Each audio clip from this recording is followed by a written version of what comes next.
मैं चैलेंज करता हूँ मुंबा देवी के एमएलए को कि उनमें अगर दम है ना तो कुलाबा या भाईकल्ले से लड़े और जीत के दिखा दे। उमर लकड़ा वाले को जहाँ बाहर लड़ना चाहिए था, बाहर की लड़ाई नहीं लड़कर वो अपने आपसी लोगों से लड़ रहे। तो कांग्रेस पार्टी आज वेंटिलेटर पे है और दिन ब दिन वो खत्म होती जा रही है। उसको बीजेपी ने पूरे तरीके से खत्म कर दिया। बोल रहे हैं कि 2007, 2012, 2021 में जो वार्ड एससी रह चुका है हम उसको रिपीट नहीं करें, लेकिन हमारा 221 तो रिपीट हो गया। ये सोचती है कि मतलब अगर बीजेपी और सेना की लड़ाई हुई, शेड्यूल कास्ट की सीटों पे मुस्लिम लड़ नहीं सकते, तो सेना लड़ेगी या दूसरी और अदर्स पार्टियां लड़ेगी। आपका सौतेला व्यवहार है। आप एक तरफ ये कहते हो कि बाबरी मस्जिद को गिराने में हमें फख्र हम महसूस देख रहे हैं कि जो बीएमसी में जो सीट का म्यूनसिपल कॉरपोरेशन जो इलेक्शन आ रहा है उसको लेकर बीएमसी में एक लॉटरी निकला था। यहाँ पर जो ओपन सीट है, लेडीज़ वार्ड है, एसटी है और एससी है, यहाँ पर हम देखा कि कांग्रेस का भी कहीं ना कहीं एक जगह बयान आया था कि वहाँ पर कांग्रेस इस चीज़ से सेटिस्फाई नहीं है। वहीं पर आज हम आए हैं हमारे समाजवादी पार्टी के सेक्रेटरी जैद खान साहब से। तो आइए हम इनसे जानते हैं कि जैद खान साहब इस जो बीएमसी में जो लॉटरी निकाला है इसको लेकर क्या समाजवादी पार्टी से संतुष्ट है। आइए, तो अस्सलाम वालेकुम। वालेकुम अस्सलाम। देखिए, जिस तरीके से 31 तारीख को लॉटरी हुई, जिसमें 15 सीटें एससी की गई। हमारा विरोध ये था कि जो एससी की गई सीटें हैं उसमें 8% और 9% की भी सीटें जहाँ पे शेड्यूल कास्ट के लोग रह रहे हैं वो भी इस सीट में आई है। हमने 2 तारीख को डिप्टी इलेक्शन कमिश्नर सुधाकर कागड़े से मुलाकात की। तो उन्होंने ये बताया कि मतलब ये जो हमारा ये इलेक्शन कमीशन का जो आदेश है, ये एक्ट नहीं है। उसमें ये किया इन लोगों ने कि 2007, 2012 और 2017 में जो जिन सीटों पर एससी चुनाव लड़ चुके हैं उसको उन लोगों ने साइड कर दिया। तकरीबन 50 या 52 सीटें इस तरीके से होती हैं। और उसके बाद में इन लोगों ने ये किया कि उसके बाद की जो परसेंटेज वाइज 15 सीटों को एससी किया और 2 सीटों को शेड्यूल ट्राइब्स किया। लेकिन हमारा ऑब्जेक्शन क्या है, हम देखिए कांग्रेस पार्टी में मिलिंद देवरा जी ने और वो भाई जगताप जी ने एक विरोध इस पे जताया है कि उनके 29 नगर सेवकों में 21 सीटें इफेक्ट हुई हैं। वो माइनॉरिटी की मैक्सिमम सीटें हैं। मैं कहूँगा कि ये देखिए आज है ना, माइनॉरिटी की सीटों पे सबकी निगाह है। सेना भी ये सोचती है कि मतलब अगर बीजेपी और सेना की लड़ाई हुई, शेड्यूल कास्ट की सीटों पे मुस्लिम लड़ नहीं सकते, तो सेना लड़ेगी या दूसरी और अदर्स पार्टियां लड़ेगी। बीजेपी के लिए सबसे मतलब शिकस्त देने के लिए ये सारी चीज़ें तय की गई, ऐसा हमको लगता है। उसके बाद में हम लोगों ने कल हमने election commissioner, state election commissioner UPS Madan ji से बात की। उन्होंने भी यही कहा कि मतलब हमारा जो ये जो बना हुआ है मतलब जो सिस्टम है उसमें हम ये रोटेशन वाइज अब ये 2007, 2012 और 2019 में जो चुनाव हुए उसके बाद में अभी ये हमने वो परसेंटेज को हटाते हुए जिन सीटों पर एक वोट भी अगर एससी का आएगा उस रोटेशन में तो हम उनको रिजर्व करेंगे। हमारा बोलना यह है कि जिन सीटों पर 30-40% एससी वोट है, हम देखो हम एससी की मुखालफत नहीं कर रहे। आपने 15 एससी किया, हम 25 कर दो, हमारी उसकी मुखालफत नहीं है। लेकिन जहाँ एससी वोट है मेजॉरिटी में, उनको उनका हक मिलना चाहिए। उनका प्रतिनिधित्व कौन करेगा, उनकी लीडरशिप कौन करेगा? जहाँ पे 30-40% एससी वोट है तो वो तो बेचारे कोई भी वहाँ से वोट लड़ेगा और उनका कोई प्रतिनिधित्व तो नहीं होगा। आप जहाँ पे 8%, 7%, 9% वोट है आप उनको कर रहे हैं। देखिए 2007 में तो जो गिनती शुरू होती थी कुलाबा से शुरू होती थी, वार्ड नंबर 1 यहाँ होता था और 227 वार्ड दहसर में होता था। 2012 में इन्होंने क्या किया कि वार्ड दहसर से शुरू होता था 1 नंबर और यहाँ पे 227 ख़त्म किया। अब तो 236 सीटें हो चुकी हैं। मैं आपको हमारे वार्ड का उदाहरण दूं, वार्ड नंबर अभी जो नया 221 है, 2007 में वो वार्ड, 2012 में वो वार्ड नंबर 208 था, वो एससी था। वहाँ पे मनोज जामसूदकर कांग्रेस से चुनकर आए, एससी सीट पे चुन के आए। आज फिर वही वार्ड, थोड़ा बाउंड्रीज अलग हो गई हैं थोड़ी सी, लेकिन मेजॉरिटी वो वार्ड वही है। वो वार्ड आपने फिर दोबारा एससी कर दिया। आप एक तरफ तो ये बोल रहे हैं कि 2007, 2012, 2021 में जो वार्ड एससी रह चुका है हम उसको रिपीट नहीं करें, लेकिन हमारा 221 तो रिपीट हो गया। वार्ड नंबर 208 जो वडाला में हमारी डिस्ट्रिक्ट में आता है, शिवड़ी में, जो अब आपने उसको वो 9% शेड्यूल कास्ट है वहाँ पे, अबाव 50% मुस्लिम माइनॉरिटी के वोट हैं, आपने उसको भी शेड्यूल कास्ट कर दिया। तो वो सारी चीज़ें कहीं ना कहीं हमारा जो सुबह ये होता है, भाई जगताप ने ये कहा कि ये कांग्रेस को ख़त्म करने की साजिश है शिवसेना की। 29 जो उनके नगर सेवक थे, 21 सीटें इफेक्ट हो गई। तो ये जाहिर है, मतलब इस तरीके के मामला वो लोग कोर्ट में जा रहे हैं और हम लोग भी कोर्ट में जाने का रास्ता देख रहे हैं और जाएंगे इंशाल्लाह। सर जैसे कि जो भाई जगताप और कांग्रेस के कई लीडर्स हैं जिनका कहना है कि कहीं ना कहीं जो माइनॉरिटी सीट्स को लेकर जो ये लॉटरी में जो घपला हुआ है, यानी कहीं ना कहीं लोगों का, कहीं ना कहीं कांग्रेस का कहना है कि माइनॉरिटी सीट को लेकर। तो सर जहाँ पर हम देख रहे हैं कि आज ज़्यादा मुंबई में ज़्यादा रह के माइनॉरिटीज़ है वो बिना काम देखे तो सर वो जाके कांग्रेस का बटन दबाती है। और सवाल अगर सीट पे आता है तो लोग सर चाहे वो वहाँ पर कोई भी पार्टी हो, कोई भी अगर, लेकिन लोगों सर जब कोई भी इंडिविजुअल पार्टी आती है तो सर लोग वहाँ पर पार्टी को देख के वोट दिया जाता है सर। देखिए, छोटे चुनाव है ना, कैंडिडेट्स को देखकर ज़्यादातर चुनाव होते हैं, लेकिन ये बात आपकी सही है कि माइनॉरिटी का एक जहन ये बना हुआ था कि बीजेपी और शिवसेना को हराना है तो हमें कांग्रेस को वोट देना है, कोई अल्टरनेट नहीं था। लेकिन अब अल्हम्दुलिल्लाह देखिए, हमारा समाजवादी पार्टी मुंबई में तकरीबन 60 या 70 सीटों पे इलेक्शन लड़ने जा रही है और मजबूती से लड़ रही है। आप देखिए, मुसलमान माइनॉरिटी के जब भी कोई मसले हुए तो हमने उसको मजबूती से उठाया है। अच्छा, आप जो माइनॉरिटी की बात करें कि मुंबई माइनॉरिटी प्रेसिडेंट कांग्रेस के बब्बू खान, धारावी में 2 सीटें रिजर्व हुई, बब्बू खान की सीट रिजर्व हो गई।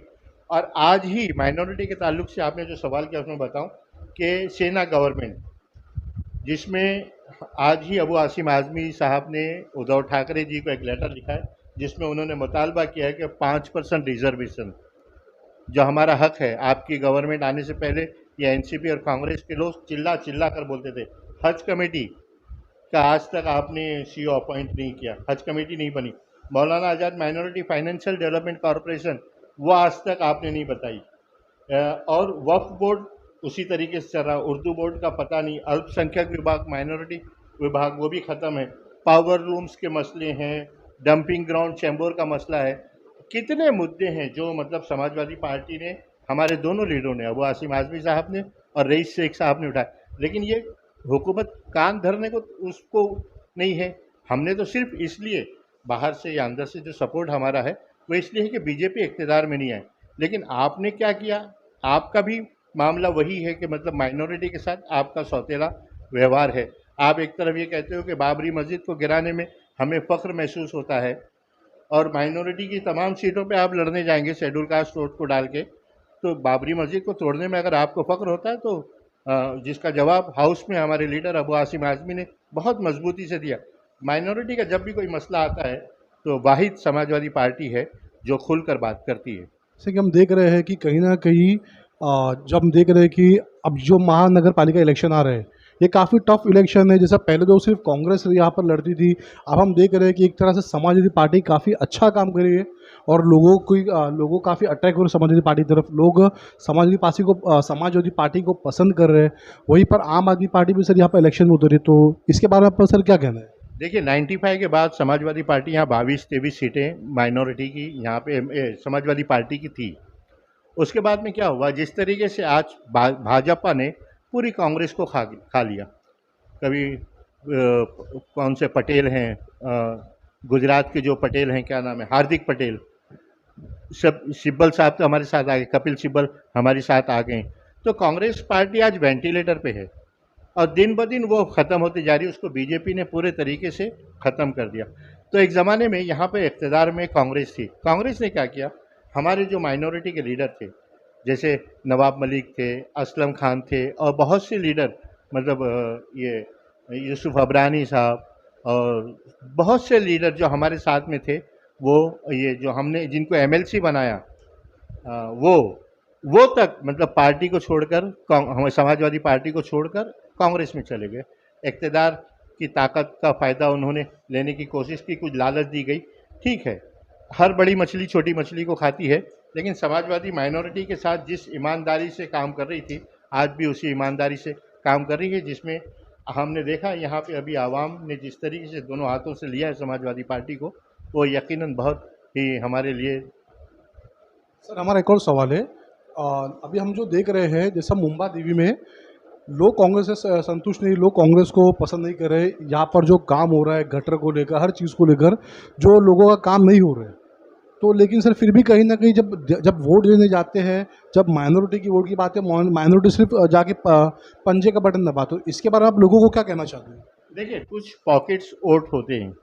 मैं आपको चैलेंज के साथ बोलता हूँ, किसी भी वार्ड, जिस वार्ड में आप है, आप सर्वे करिए, आप डायरेक्ट जाइए दरवाज़ों पर, बिल्डिंगों में, आप उनके दरवाज़ों को खटखटाइए, उनको पूछिए कि यहाँ का नगर सेवक क्या कौन है।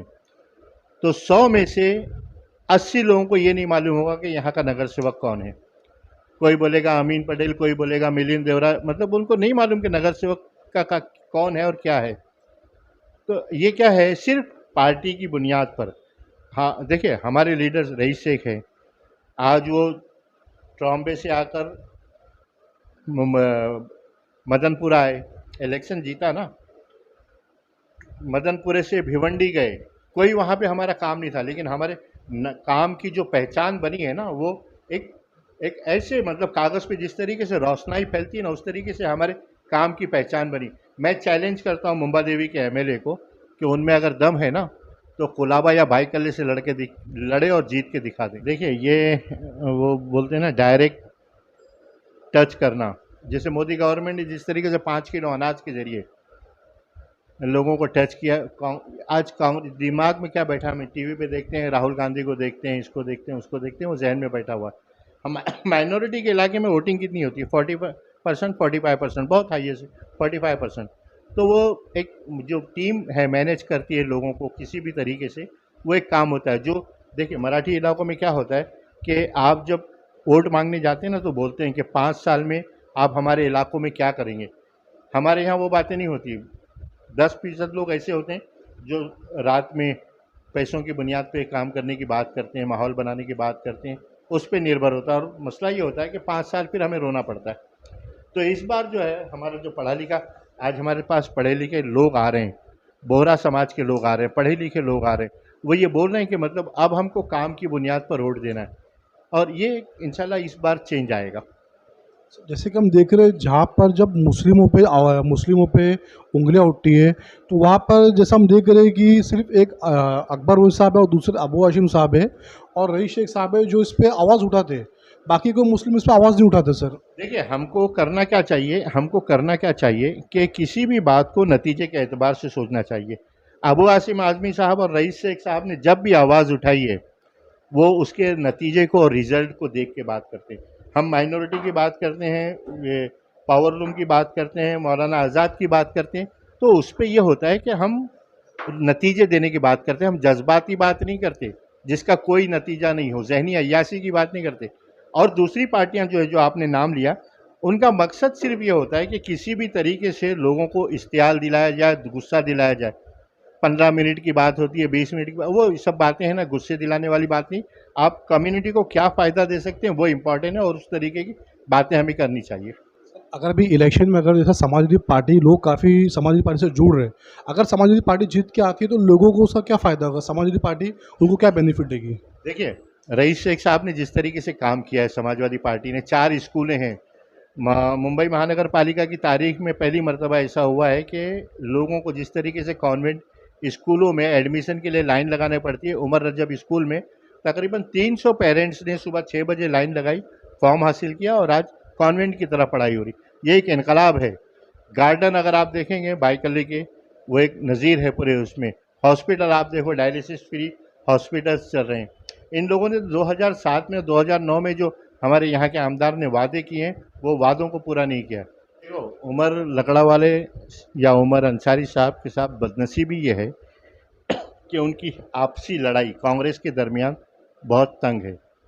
उमर लकड़ा वाले को जहाँ बाहर लड़ना चाहिए था, बाहर की लड़ाई नहीं लड़कर वो अपने आपसी लोगों से लड़ रहे, जिसका नतीजा ये है कि बहुत बातें होती।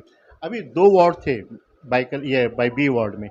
आप मेरे को बताइए, किस टाइम नगर सेवक वो निक्कम की बेटी क्या नाम है उसका, निकिता निगम मैडम। निकिता निक्कम, किस वक्त अवेलेबल होती थी? मैं तो बोलता हूँ कि 80% लोगों ने उसको देखा नहीं होगा।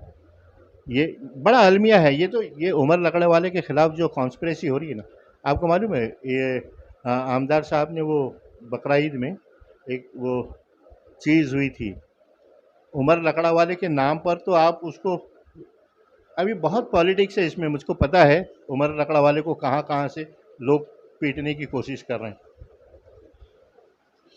ठीक है, तो जैसा कि हम आए थे, हमारे जो जैद साहब खान की जो आवाज़ है हम जनता तक पहुंचाना चाहते थे, तो इसी के साथ मैं अपनी रिपोर्टिंग क्लोज करता हूँ।